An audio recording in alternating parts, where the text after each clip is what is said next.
po kayo? Bago po ang lahat, first things first.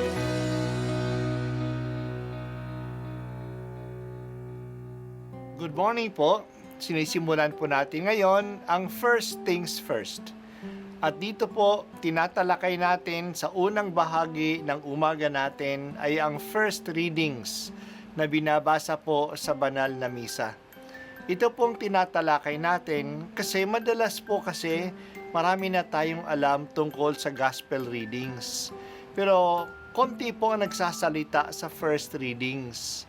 Pero ang first readings, bahagi din po yan ng Biblia, ng banal na kasulatan.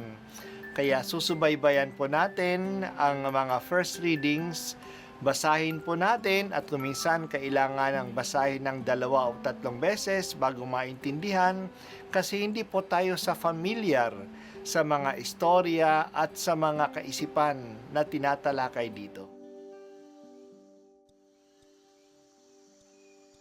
Ang pagbasa mula sa unang sulat ni Apostol San Pablo sa mga taga-Korinto.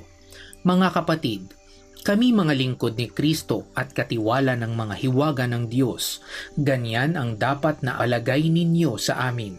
Ang katiwala'y kailangang maging tapat sa kanyang Panginoon.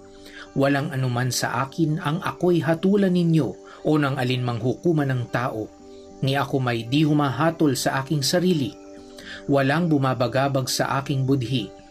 Ngunit hindi nangangahulugang ako'y walang kasalanan. Ang Panginoon ang humahatol sa akin, kaya't huwag kayong humatol nang wala sa panahon. Maghintay kayo sa pagdating ng Panginoon.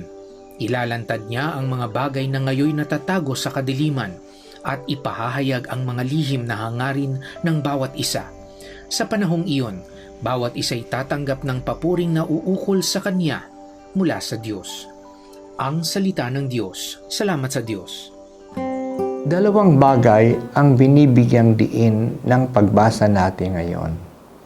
Ang ating pagiging katiwala at ang paghahatol. Nakikita ni Pablo ang kanyang misyon bilang isang katiwala. Siya ay katiwala ng mga hiwaga at grasya ng Diyos. Hindi sa kanya nanggaling ang kanyang mensahe at ang misyon niya. Yan ay galing sa Diyos. Ipinakatiwala yan sa Kanya.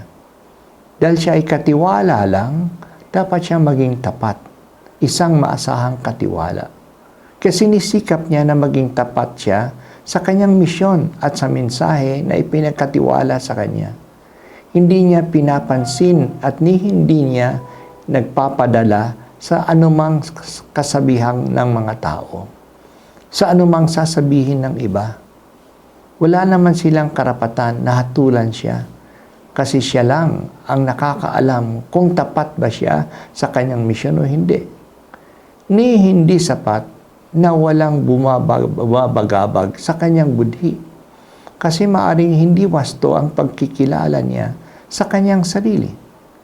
Talagang makakaalam kung tama ang kanyang ginagawa at kung tapat siya nakatiwala. At ang nakakaalam lang ay ang Diyos. Siya ang maglalahad ng lahat ng mga bagay na nakatago sa ating dibdib. Pagdating ng paghuhukom niya, ang bawat isa ay tatanggap ng nauukol na gantimpala o parusa sa kanyang katapatan na sa mga bagay at mga mensahe at mga kaalaman na pinakatiwala sa kanya. Mahalaga na maging palagi tayong conscious na tayo ay mga katiwala ng Diyos. Ano man ang mayroon tayo, ang ating buhay, ang ating kalusugan, ang ating pananampalataya, ang ating posisyon sa buhay, ang ating kayamanan, ang ating pamilya, ang lahat ng mga ito ay hindi atin. Ipinagkatiwala lang ito sa atin. Tayo ba'y tapat sa mga ipinagkatiwala sa atin? Ano bang dapat? Ano ba ibig sabihin ng tapat na katiwala? Pinangangalagaan natin na pinakatiwala sa atin kasi bandang huli, pananagutan natin ito sa may-ari. Kaya habang pinamamahalaan natin ang pinagkatiwala sa atin, dapat natin alamin kung ano ba ang gusto niya. Ang gusto na nagkatiwala sa atin. Ano bang gusto niya sa buhay ko? Ano bang gusto niya sa katilinuhan ko? Ano bang gusto niya sa pinag-aralan ko? Sa aking pera? Sa aking posisyon? Alamin natin at gawin natin ang gusto niya kasi sa bandang huli, tayo ay magbibigay sulit sa Kanya. Mayroon judgment sa bandang huli. There is accountability. Mananagot tayo. Kung tapat tayo bilang katiwala, hindi tayo matatakot sa judgment. Makikita ang ating katapatan at kantimpalaan tayo. Pero kung hindi tayo tapat, alam ng Diyos ang lahat ng ating ginagawa at binabalak, matakot tayo. Kasi pananagutan natin ito. Ngayon na tayo ay matakot sa Diyos upang makapagbago tayo. Kaya suriin natin ang ating sarili. Kung nagkamali, ayusin na natin. Hindi pa huling magbago upang maging mabuting katiwala tayo. Pinupuri ka namin, O Diyos, na sa mga pinagkatiwala mo sa amin. Salamat sa tiwala mo sa amin.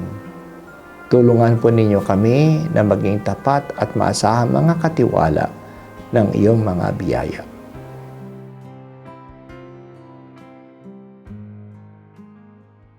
At ako po ay si Bishop Broderick Pabilio dito sa First Things First.